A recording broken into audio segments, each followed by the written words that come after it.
Welcome back. We started talking recently about our foot and the various types of foot pain.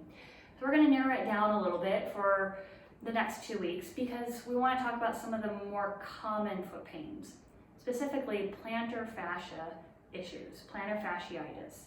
So what is that exactly? Well, on the bottom of our foot, we have tissue called our plantar fascia. It goes along the arch of the foot, attaches at the heel, and goes all the way to the ball of the foot.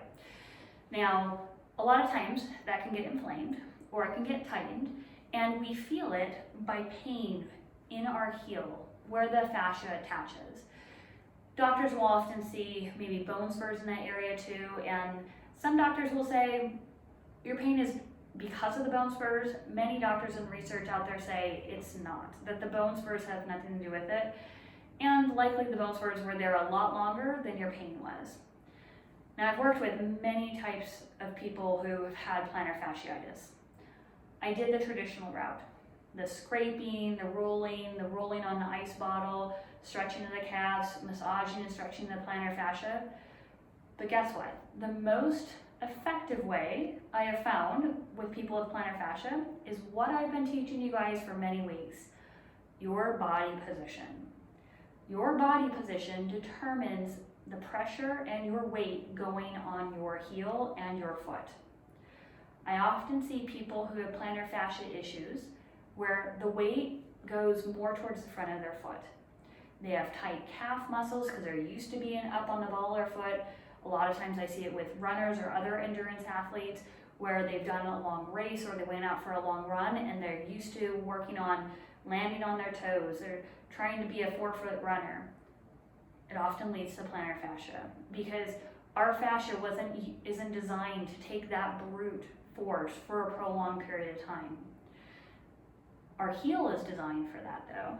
If we think about hitting the heel first and allowing our foot to roll without overusing our calf muscles, it helps the fascia to be able to calm down. The other thing though is you have to consider the hips as well. Is our body position, trunk position down and in neutral? Are our hips relaxed? As I'm sitting here, I just felt my hips relax. Now, are my calves relaxed? All of this plays into that plantar fascia. And while the other things I talked about, the rolling, the scraping, the icing, the massage, all those things can be a temporary fix. Sometimes they can actually help you get out of it too. Sometimes the people do splints that they wear at night. But all of those are external changes or external applications that are done to you.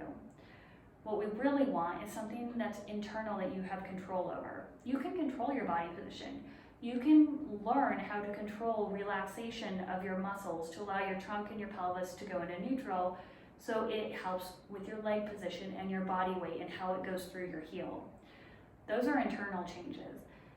A lot of times people will do the external changes to try to get that fixed right away. Sometimes it works, sometimes it doesn't. Then they have to revert to the internal.